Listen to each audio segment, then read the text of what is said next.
Some years ago, California was experiencing record breaking, in a bad way, in a difficult way, record breaking wildfires that had wiped out towns and neighborhoods all around Northern California, especially, but also Southern California. And as we would typically do for any emergency or any disaster that we're aware of, we, you know, encouraged people to pray for harmony and pray for rain and pray for, weather that would support putting these things out, etc. But I thought at the time, and I remember I wove this into a Sunday service or something, some presentation that was public. I remember saying to people, let us not just pray that this situation pass. Let us also pray that we can learn the lesson in such a way that we learn how to prevent it from happening in the future. In other words, to create the harmony, the underlying unity of life that allows us to live in harmony with the life that's all around us in such a way that there's balance and we aren't sort of tossed back and forth, on huge waves of disaster and circumstances and so forth. And because it's very natural when we're up against it, it's very natural to pray with our whole heart and all our sincerity and all our devotion and all our concentration, and everything is like, oh, Lord, listen and help. And, that's normal, that's natural, and there's nothing wrong with it.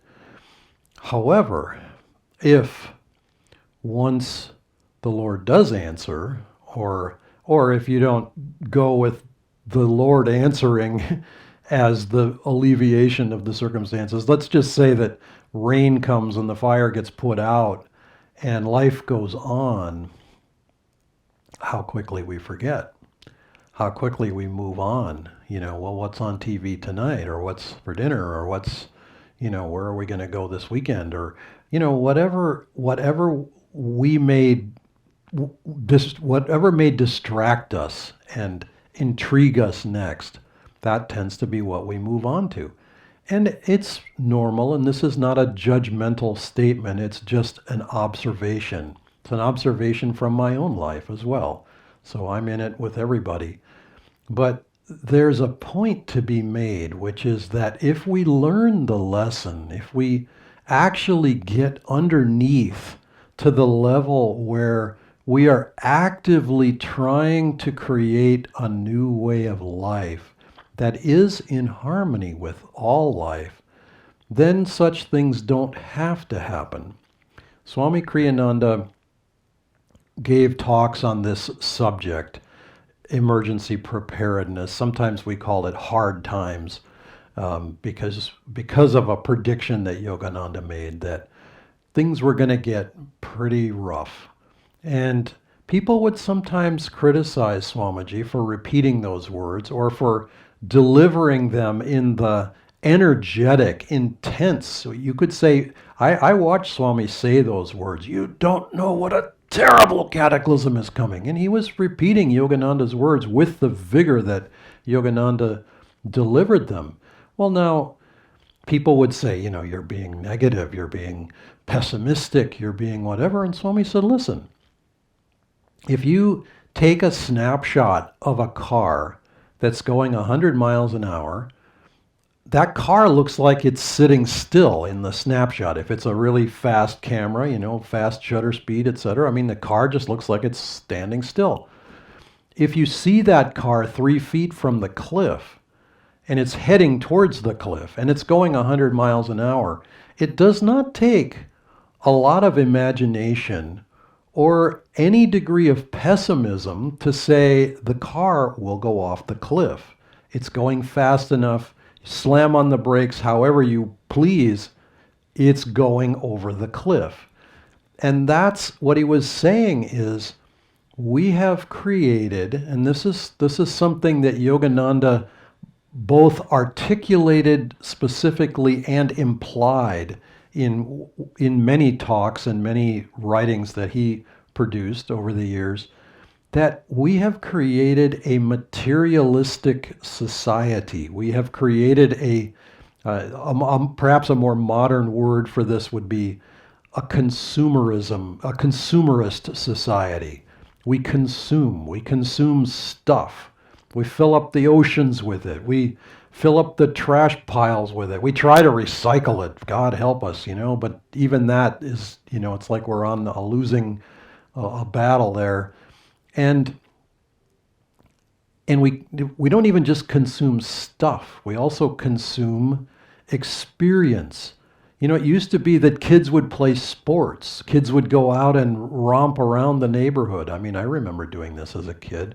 We were never, we weren't, parents weren't micro watching us. I mean, it's like, we'd race off after dinner. We'd sit still for the 20 minutes it took to eat dinner. And then it was like, Mom, can I go? Okay, yeah, go ahead.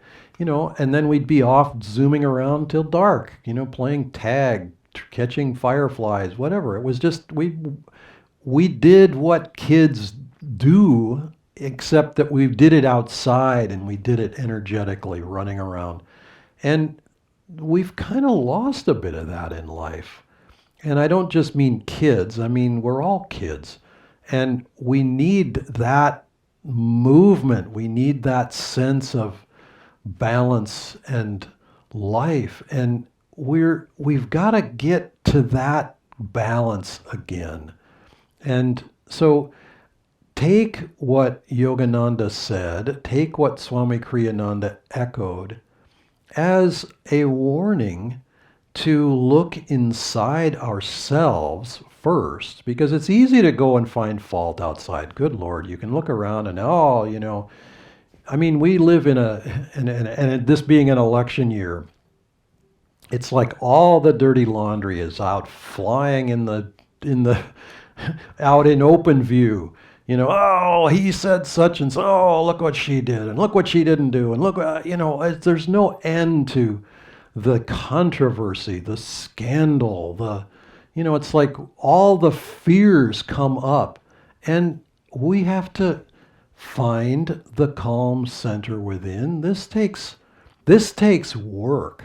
This takes real willingness to observe within ourselves. What am I afraid of?